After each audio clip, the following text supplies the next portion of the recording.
Yuka Channel, Divisi Pendidikan. Bismillahirrahmanirrahim. Assalamualaikum warahmatullahi wabarakatuh. Allahumma sholli ala Muhammad wa ala ali Muhammad. Selamat pagi anak-anak kelas 4 yang soleh dan solehah. Bagaimana kabar kalian di hari Ramadan yang ke-15 ini? Masih lancarkah puasa kalian? Bapak harap kalian puasanya lancar, tidak ada yang batal sekalipun. Bapak doakan semoga kalian dalam keadaan sehat selalu, dimudahkan oleh Allah Subhanahu wa taala dalam segala kegiatan di bulan suci Ramadan ini, dan tetap semangat belajar. Amin. Anak-anakku sekalian kelas 4 yang soleh dan soleha, berjumpa kembali bersama Bapak dalam mata pelajaran pendidikan agama Islam dan budi pekerti. Anak-anakku sekalian yang soleh dan solehah, sebelum pembahasan materi ini Bapak lanjutkan, mari kita awali dengan berdoa terlebih dahulunya, yaitu doa sebelum belajar. Mari anak-anakku sekalian. A'udzu billahi minasyaitonir rajim. Bismillahirrahmanirrahim. Raditu billahi rabba wa bil islami dina wa bi Muhammadin nabiyya wa rasula. Rabbi zidni ilma warzuqni fahma. Amin. Anak-anakku sekalian, pada video pembelajaran sebelumnya, kalian sudah belajar pelajaran 9, yaitu mari melaksanakan sholat. Dengan subtema yaitu perilaku yang mencerminkan pemahaman ibadah sholat. Anak-anakku sekalian, adapun pada kesempatan kali ini, Bapak akan jelaskan masih di tema yang sama, yaitu pelajaran 9 tentang mari melaksanakan sholat. Akan tetapi dengan subtema bahasan selanjutnya, yaitu pengalaman sholat di rumah dan di masjid. Anak-anakku yang soleh dan solehah, setelah kalian menyimak video pembahasan ini, kalian diharapkan menjadi seorang yang terbiasa sholat berjamaah di masjid tepat waktu, terutama untuk laki-laki. Baiklah anak-anakku sekalian yang soleh dan soleha. Selanjutnya, Bapak akan jelaskan subtema hari ini, yaitu pengalaman sholat di rumah dan di masjid. Anak-anakku sekalian, Bapak mau bertanya, bagaimanakah sholat kalian? Bapak harap kalian selalu menjaga sholat kalian yang 5 waktu dengan tepat waktu dan berjamaah tentunya. Anak-anakku yang soleh dan solehah, Bapak ingatkan kembali bahwa sholat adalah ibadah yang wajib dilaksanakan oleh setiap umat Islam. Sholat yang wajib tersebut yaitu sholat subuh, zuhur, asar, maghrib, dan isya. Anak-anakku sekalian, perlu kalian camkan bahwa sholat merupakan pembeda antara muslim dan bukan muslim. Anak-anakku sekalian yang soleh dan solehah, dalam Islam, ibadah sholat mempunyai kedudukan yang sangat agung. Oleh karena itu, sungguh berdosa dan sangat merugi jika kalian meninggalkan kewajiban sholat walaupun hanya salah satunya. Anak-anakku sekalian yang soleh dan solehah, sholat merupakan ibadah yang sangat agung, di mana perintah sholat ini langsung Allah Subhanahu wa taala yang memerintahkan kepada Nabi kita Muhammad SAW saat peristiwa Isra Mi'raj. Sedangkan perintah ibadah yang lain seperti puasa, haji, zakat, perintah tersebut sampai kepada Nabi Muhammad SAW melalui malaikat Jibril. Anak-anakku sekalian, sekilas Bapak singgung materi yang telah Bapak sampaikan, yaitu materi di awal-awal pelajaran 9, agar kalian lebih memahami tentang sholat ini. Anak-anakku sekalian yang soleh dan solehah, ada banyak orang yang mengaku muslim, tetapi belum sadar dengan sholat. Padahal sholat, terutama sholat 5 waktu, punya keutamaan yang begitu besar. Secara ringkas, keutamaan tersebut yaitu: pertama, sholat adalah rukun Islam kedua setelah syahadatain. Kedua, perintah sholat disampaikan secara langsung oleh Allah Subhanahu wa Ta'ala tanpa perantara malaikat. Ketiga, sholat adalah amalan pertama yang akan ditanyakan pertama kali pada hari kiamat kelak. Jika baik sholatnya, maka baik pula segala amalnya. Tapi jika jelek sholatnya, maka jelek pula segala amalnya. Keempat, sholat adalah amalan yang paling disukai Allah Subhanahu wa Ta'ala. Kelima, sholat dapat mencuci dan menghapus dosa dengan syarat sempurna, rukun dan syaratnya.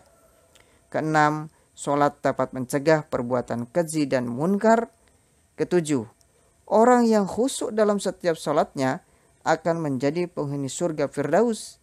Dan 8, sholat adalah wasilah atau sarana untuk mendapatkan pertolongan dari Allah Subhanahu wa Ta'ala. Anak-anakku sekalian yang soleh dan solehah, secara garis besar, cerminan orang yang selalu khusyuk dalam sholatnya akan memiliki sikap, yaitu pertama, dia akan berbuat kebajikan terhadap sesama, dan dua, dia akan selalu menghindari perilaku yang tercela dan tidak baik lainnya. Anak-anakku sekalian yang soleh dan solehah, adapun pembahasan kali ini yaitu subtema pengalaman sholat di rumah dan di masjid. Penjelasannya akan Bapak paparkan. Disimak baik-baik ya anak-anakku sekalian. Anak-anakku sekalian, bahwa dalam kehidupan sehari-hari, seorang muslim harus bisa bergaul dengan masyarakat sekitar. Sholat juga mengajarkan kita untuk selalu menjaga silaturahim, baik kepada anggota keluarga ataupun tetangga. Mengapa begitu? Sebab sholat dapat dilakukan di rumah maupun di masjid. Dalam pelaksanaannya, kita akan bertemu dengan orang lain. Bisa anggota keluarga sendiri, bisa juga tetangga. Bagaimana dengan pengalamanmu dalam mengerjakan sholat, baik itu di rumah maupun di masjid? Lebih-lebih pada bulan Ramadan sekarang ini. Anak-anakku sekalian, sholat berjamaah lebih utama di masjid, terutama untuk laki-laki. Pertama, pengalaman sholat di rumah. Anak-anakku sekalian, sholat bisa saja dilakukan di rumah, akan tetapi lebih utama dilakukan di masjid dan berjamaah. Adapun sholat di rumah sebaiknya hanya untuk sholat sunnah, yaitu sholat selain sholat fardu atau sholat wajib. Hal tersebut mengandung pengertian bahwa sholat di rumah lebih baik dilaksanakan untuk sholat sunnah saja. Sebagaimana Rasulullah SAW bersabda, "Afdalu sholatil mar'i fi baitihi ilal maktubat."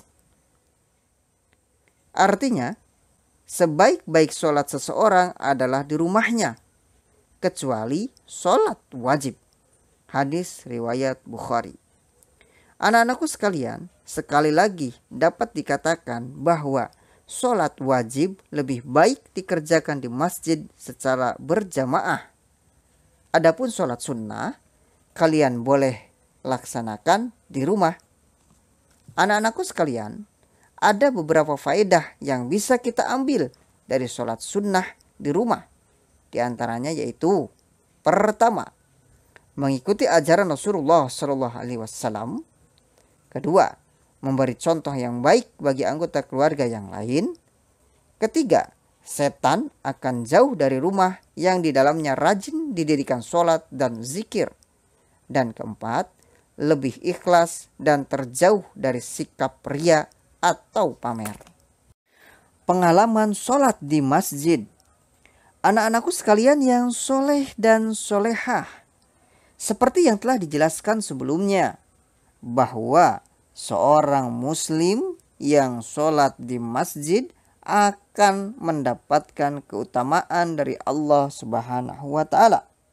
Sebagaimana Rasulullah SAW bersabda, "Sholatul jama'ati afdalu min sholatil faddi bisab'in wa isrina darajat. Artinya, sholat berjamaah itu lebih utama daripada sholat sendirian dengan 27 derajat. Hadis riwayat Bukhari. Anak-anakku sekalian yang soleh dan solehah, kenapa sholat wajib diharuskan atau ditekankan dilaksanakan berjamaah di masjid?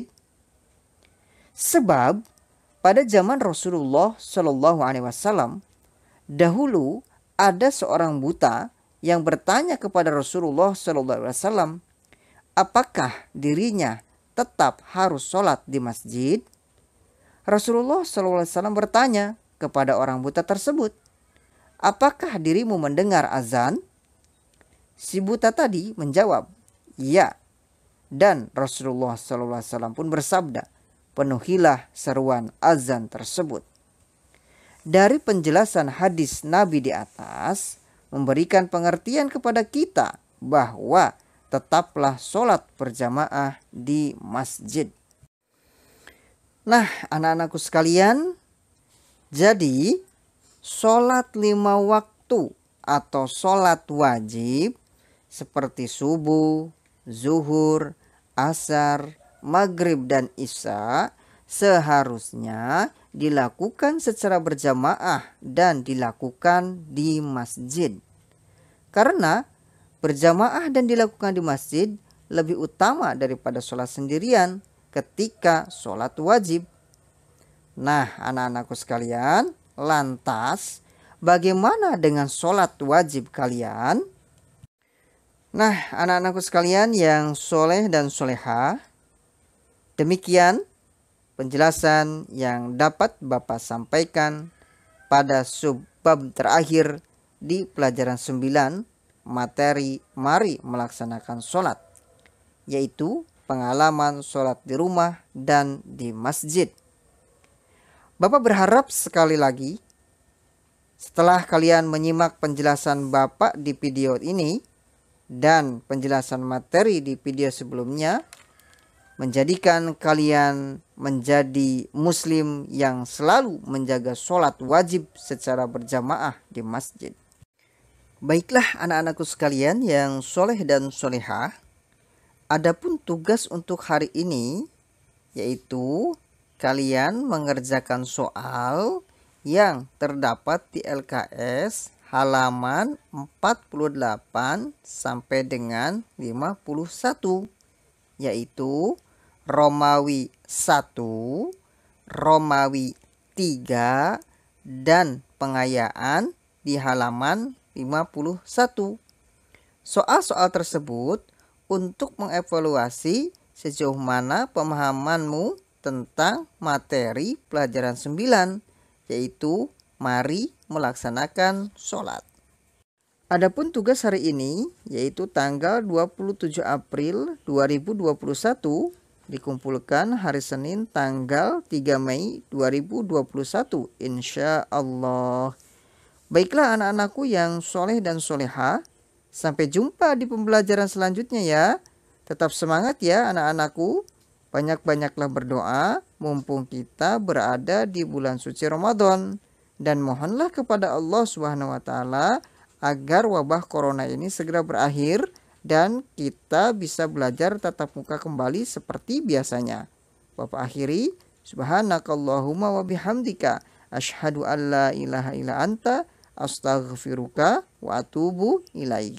Wassalamualaikum warahmatullahi wabarakatuh.